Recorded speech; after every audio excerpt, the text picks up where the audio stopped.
Goeiemôre almal, wees gegroet in die wonderlike naam van Jesus op hierdie geseënde Dinsdagoggend en dankie dat ek die voorreg het om vir julle 'n woord te kan bring vandag en ons gaan aan met ons reeks antwoorde uit God se woord en vandag wil ek vir jou 'n hele paar verse uitwys wat vir jou 'n bewys is hoe kosbaar jy is.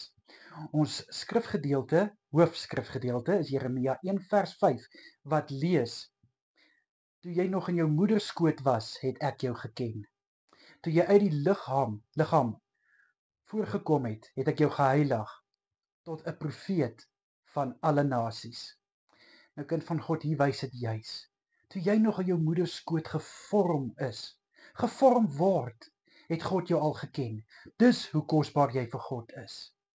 Ander verse, soos Matteus 6 vers 26, wat daar staan, dat God sorg vir die mossies, God sorg vir die voëls.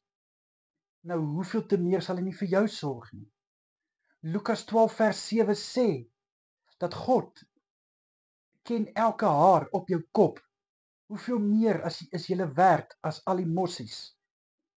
En in Matteus 10 vers 30 staan dit ook, ek ken die hare op jou hoof. Psalm 8 vers 5 sê, wat is die mens dat u so aan hom dink? Nou kind van God, dit wys net, hoe lief het God jou?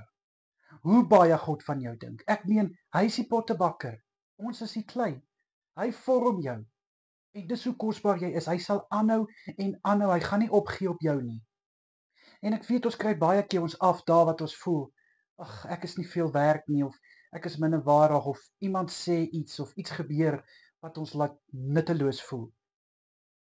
Maar my boetie en sissa, hier wys ek vir jou 'n hele paar verse uit God se woord van hoe kosbaar jy is. Ek meen, kan ons al die hare tel op ons hoof?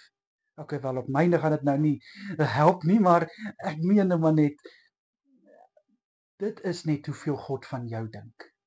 Dat hy ken elke detail van jou. En hy is trots op sy skepping. Hy is trots op jou. So ek wil vandag vir jou sê, jy wat voel, wat is ek tog werd? Hoekom is ek tog in hierdie lewe? Jy is hier vir 'n doel. God wil jou hier hê. Anders, hoekom is jy gemaak? Andersins, hoekom is jy dan so kosbaar voel? Omdat elkeen van ons na sy beeld geskape is. Dis hoe kosbaar ons vir hom is. Psalm 139 vers 13 sê dit ook, van dat God ons in ons moederskoot gevorm het. En nog 'n wonderlike vers is waar daar staan, ek het jou naam in my handpalm gegraveer. So my boetie en sissa, wat meer kan ek jou oortuig om vir jou te sê, jy is kosbaar. Want niks het die reg om jou te laat minderwaardig voel, of om jou te laat voel, jy is nie waardig genoeg nie, want jy is waardig genoeg. God het jou oneindig lief. Jy is baie kosbaar vir hom. Moenie na die leuns van die vyand luister nie, want hy wil ons laat laag voel. Hy wil ons laat voel soos niks. En dis 'n leuen, want hier is al die bewyse van hoe lief God ons het. Klou vandag vas aan hierdie verse en dan sal jy opnuut besef, jy is so kosbaar en jy kan met vreugde in jou hart leef, dat jy is 'n koningskind. Jy is geskape uit die hand van God. Kom ek bid vir ons. Here, ek bid in Jesus naam. Daar's soveel mense wat vandag minderwaardig voel.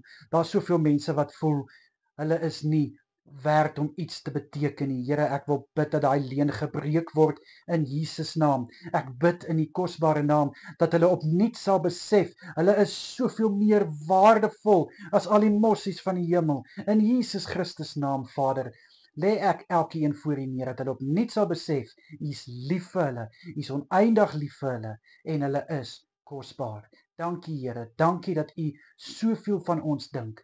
Dankie liewe Here, dat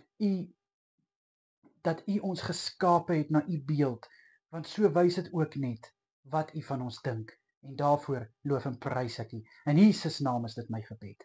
Amen en amen.